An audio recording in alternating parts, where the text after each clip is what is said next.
Olá, povo pensante, todos bem? Prof, hoje um pouquinho gripada, então assim, nossa aula já vai ser menos, um pouquinho, vai ser mais curtinha. Desculpem a voz e tudo mais, porque peguei um resfriado na chuva de sábado agora, estou bem ruimzinha. Pelotas aqui fazendo um friozão, pode ver pelo casaco, né? Mesmo com o ar ligado aqui, a prof está com bastante frio, um dos dias mais frios até então, neste junho. Pessoal, vamos para a última videoaula, então, sobre a teoria do Habermas, porque a 15ª videoaula está no plano de ensino lá, que é uma retomada de todos os conteúdos que nós tratamos. Então, sobre a teoria, ainda esta é a última videoaula deste autor que nós estudamos durante este semestre, este contemporâneo, né, que tanto pensa, escreve e contribui para que nós mesmos venhamos a refletir o nosso próprio mundo, as nossas próprias ações ou possíveis ações diante deste mundo plural e complexo. Hoje a temática é sobre a individuação e socialização em Habermas, a constituição do sujeito no agir comunicativo. Novamente eu vou deixar claro, ou vou frisar, que o Habermas bebe na fonte do George Mead. George Mead é anterior a Habermas, e é um estadunidense, né, como eu já falei anteriormente, em alguns momentos, e ele já trata de uma psicologia social interativa. E por quê? Porque para o George Mead, a individuação dos sujeitos é construída na socialização, na intersubjetividade. Então, por isso eu digo que o Habermas bebe nesta fonte diretamente, assim como o Honneth também, na teoria do reconhecimento, ele vai lá em Mead para começar, então, esse desenvolvimento de pensamento relacionado ao reconhecimento. Tá?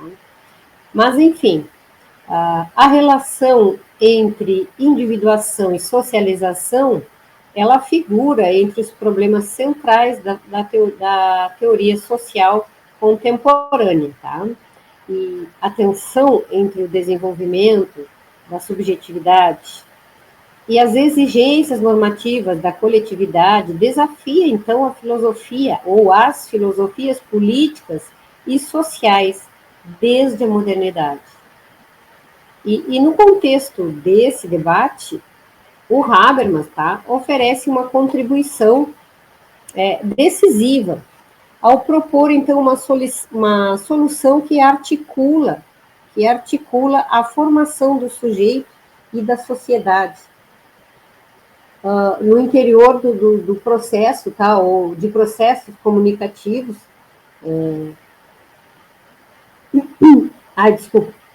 Intersubjetivos, tá? E a teoria do Habermas, a teoria do agir comunicativo, né, do Habermas,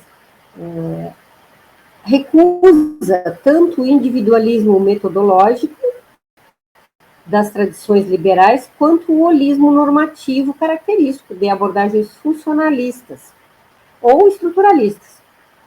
E, então, o Habermas compreende a individuação como resultado de um processo de socialização orientado pela linguagem, mediado pela racionalidade comunicativa, como nós já vimos já em diversos momentos, porque isso é o núcleo da teoria, ou é o núcleo do pensamento habermasiano.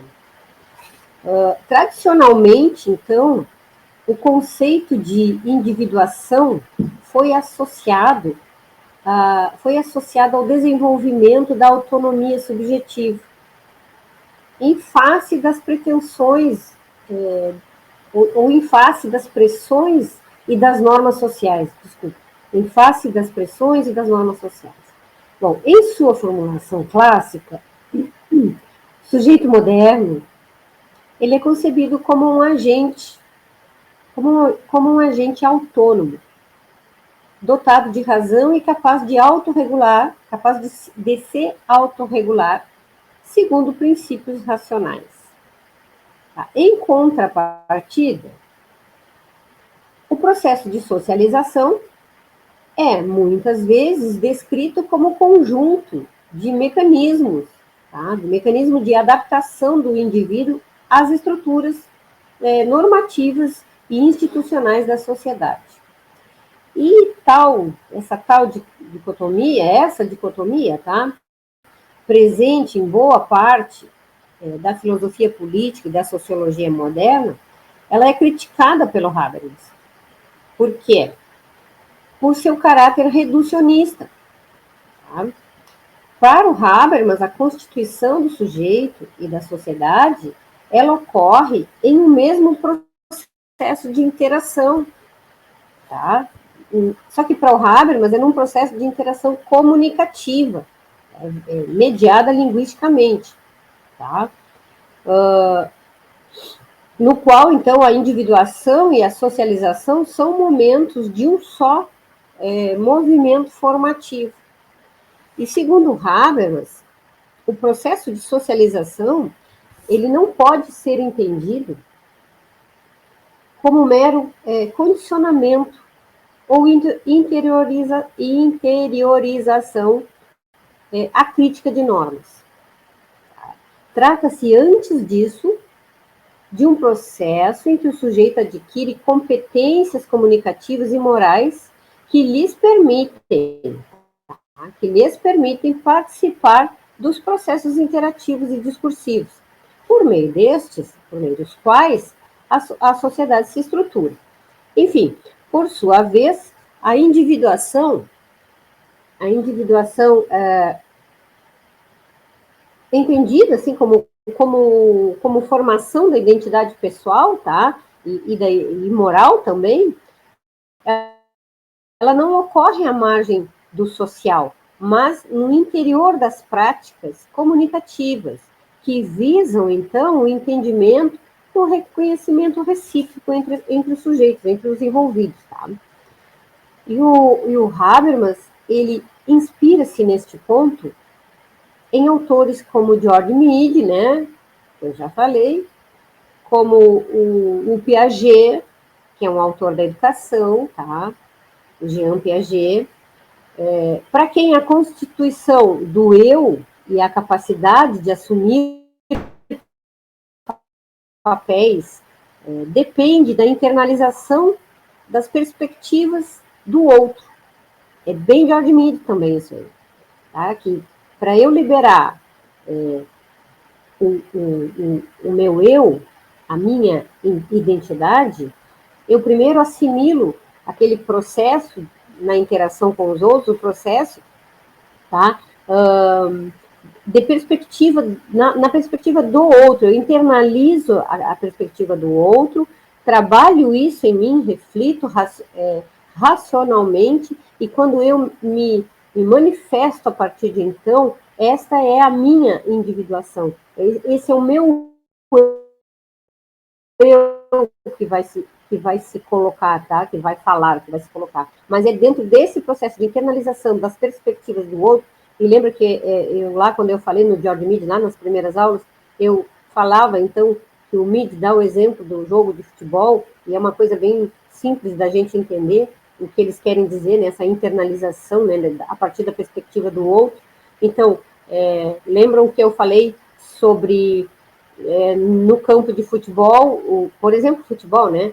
No esporte, no jogo, o jogador ele precisa entender a partir da perspectiva dos seus parceiros ou até mesmo dos seus adversários, né, ele tem que internalizar a partir da perspectiva das ações daqueles adversários ou companheiros de time, ele tem que internalizar no momento que a jogada passou para ele, rapidamente, né, internalizar a ação daquele outro para rapidamente saber o que fazer a partir dali, qual será a atitude. Mas quando essa atitude se manifesta, quando essa resposta à perspectiva do outro que foi internalizado aparece, esse sou eu, é o meu eu, tá? Que se manifesta ali, é a minha identidade, é a minha atitude e a minha ação, tá? Então, é nessa perspectiva da internalização, a partir da perspectiva do outro, né, que se constrói, então,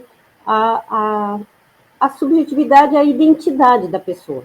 E isso é George Mead, isso é Piaget, isso é Habermas, e isso é Honneth, e assim sucessivamente. Certamente terão outros, né? Mas, enfim, tá? Do mesmo modo, então, o Habermas, ele enfatiza que o sujeito se torna indivíduo à medida que se torna capaz de, novamente, à medida que se torna capaz de adotar a posição do outro na interação social e de participar reflexivamente da fundamentação das normas que orientam essa convivência. Tá? E o Mead dá esse exemplo do jogo de futebol, né, que é o que o Mead chama assim, de outro generalizado. O que é o outro generalizado? É um conjunto de pessoas que se reúnem, que respeitam normas, que existem regras. Então, as instituições, uma escola é um outro generalizado por MIDI, uma organização social coordenada por regras, por medidas, tá? Por medidas sociais, onde há interação. Então, esse é um outro generalizado para a teoria do George Mead, né? Então, do mesmo modo, o Habermas, né, enfatiza que o sujeito também, né, o sujeito se torna, a individuação do sujeito se constrói à medida que ele se torna capaz de adotar, então, a posição do outro nesta interação social. E participar reflexivamente, né, mediado linguisticamente, e aí tem todas aquelas coisas que nós já vimos, né, sobre a teoria do Habermas, os conceitos de veracidade, dos atos de fala, né, enfim. Bom, como destaca então o Habermas em Consciência Moral e Agir Comunicativo, é no diálogo orientado para o entendimento que o sujeito se constitui como um agente moral autônomo. Tá? E a socialização, então, em Habermas, ela envolve mais do que o aprendizado de papéis sociais ou internalização de expectativas normativas. Para o Habermas, ela implica, então, a aquisição de competências linguísticas, tá? Linguísticas e interacionais, que tornam, então, possível a participação nos processos comunicativos da vida social. E nesse contexto, tá? Nesse contexto, o desenvolvimento do indivíduo, ele supõe a apropriação de um saber prático, voltado à coordenação da ação, por meio, então, do entendimento. Isso ficou claro para nós, né?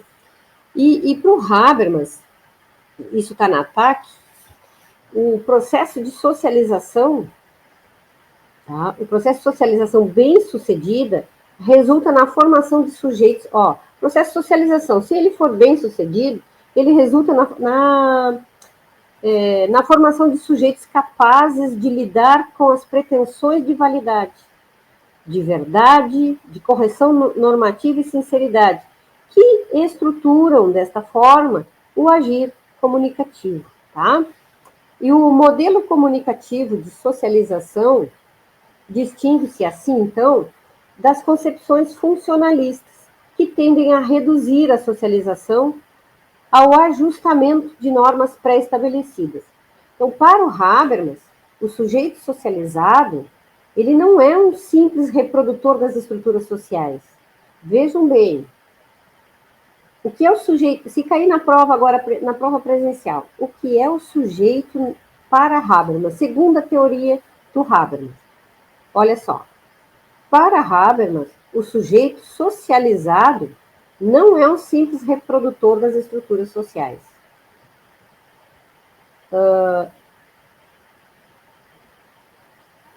Então, ele é mais do que isso. Ele é um agente dotado de competências, tá? críticas, capaz de participar da fundamentação, tá? E da revisão das normas no espaço público comunicativo, interativo, no espaço público discursivo. Então, a socialização bem-sucedida se mede, portanto, pela capacidade do indivíduo de integrar-se ao mundo da vida, integrar-se sem abrir mão de sua autonomia moral. E a individuação, no horizonte habermasiano, ela não se reduz ao desenvolvimento psicológico da consciência individual e nem à simples diferenciação em relação ao coletivo. Ela é antes o processo pelo qual o sujeito se torna capaz de agir segundo princípios, tá? Segundo princípios universalizáveis, elaborados no espaço intersubjetivo da argumentação. Isso é Habermas, tá? Então, nessa perspectiva, o eu não se forma na clausura da subjetividade interior, tá?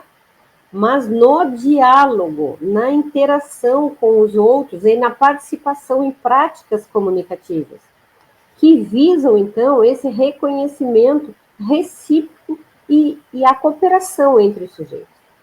Tá? O Habermas, então, ele associa a individuação à capacidade do sujeito de participar de discursos racionais, nos quais as normas são tematizadas e criticamente avaliadas. A autonomia individual é, portanto, inseparável da competência discursiva e da inserção em comunidades comunicativas que promovem a deliberação moral e política. E esse modelo, ele implica, então, uma visão... desculpa, mas eu avisei que eu estava gripada, né? Enfim, esse modelo, então, ele implica uma visão dinâmica da formação da identidade, tá? Em que o sujeito está permanentemente envolvido na negociação dos significados e na construção dos consensos que orientam, então, essa vida em sociedade, essa vida social. E o agir comunicativo, ele constitui o núcleo da teoria habermasiana, a gente sabe disso, tá? Da interação social e da formação do sujeito. E, diferentemente do agir estratégico, lembra? Do agir estratégico, que visa, então, o sucesso individual. O agir comunicativo, ele orienta-se para o entendimento e para a cooperação. E é nesse tipo de interação que os sujeitos se constituem como parceiros iguais, tá? Capazes de oferecer e aceitar razões e reconhecer a validade das pretensões apresentadas e de revisar as suas posições à luz de argumentos melhores, tá? E o Habermas afirma, então, que a individuação e a socialização, elas se realizam de modo simultâneo no interior dessas práticas comunicativas, como eu já falei, tá? O processo de individuação alcança a sua plenitude quando o sujeito se torna capaz de participar desses discursos, tá? Desses discursos morais e políticos, nos quais as normas que regem a convivência são justificadas por meio de argumentos acessíveis a todos aqueles que possam ser envolvidos ou que estão envolvidos. A socialização, por sua vez, ela não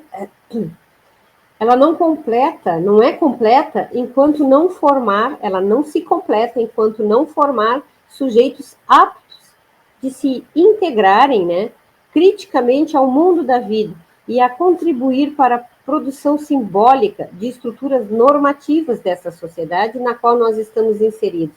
E a proposta do Habermas oferece uma superação das dicotomias clássicas entre indivíduo e sociedade, ao conceber a individuação e a socialização como dois momentos, né, que se completam em um mesmo processo comunicativo. O sujeito autônomo em Habermas não se constitui à margem da sociedade, mas no interior das práticas intersubjetivas, que se tornam possíveis, tornam possível a formação da identidade, então, pessoal e moral da pessoa, tá? A socialização, por sua vez, não significa a simples adaptação a normas pré-existentes, né, já, mas a entrada em uma comunidade comunicativa na qual as normas podem ser tematizadas, criticadas, revisadas, repensadas, ok? Então, essa visão integrada permite compreender, então, a formação do sujeito na socialização, que é o nosso tema da fala de hoje, tá? Permite, então, compreender a formação do sujeito e da sociedade como processos dinâmicos e abertos, nos quais a autonomia individual e a solidariedade social são mutuamente condicionadas. E o modelo habermasiano apresenta-se assim, como uma alternativa teórica, robusta, para pensar os desafios da modernidade e as possibilidades de realização, tá, de uma sociedade democrática inclusiva. Como eu falei também lá no início, a prof está gripada, está forçando aqui a garganta bastante. Acredito que deu para entender, né, o que é a individuação e a socialização na perspectiva do Habermas. Tá? Na próxima videoaula nós vamos, então, fazer um apanhado geral das nossas videoaulas, dos temas tratados, dessas temáticas habermasianas, e vamos para a nossa provinha presencial. Tenho certeza que todos vão aprovar, todo mundo entendendo, né?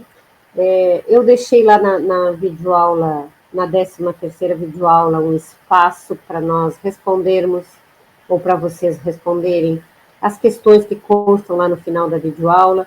Até o presente momento, hoje eu estive lá conversando com algumas pessoas, lendo algumas contribuições. São poucas as contribuições. Gente, mas é assim, ó, não é só fazendo uma avaliação, uma prova, que se constrói com o conhecimento. Então, sempre nós temos que buscar, não importa se o chat, se o fórum, se o trabalhinho, se o trabalhinho lá da WebConf vai valer um pontinho, se não vai valer, é importante a participação, é importante buscar, é importante sair fora da própria aula, tá? E ir além daquilo que o professor oferece. Então, vocês precisam buscar, precisam contribuir. Tá? Então, vamos lá que eu até solicitei para vocês na videoaula, que vocês não se apegassem a respostas prontas, tá? Buscando respostas prontas na internet. Porque respondam por vocês. São 3 questõezinhas na 13ª videoaula, que eu abri o fórum para vocês responderem. Tem uns colegas lá que responderam, vão lá, deem uma olhada, converse com eles.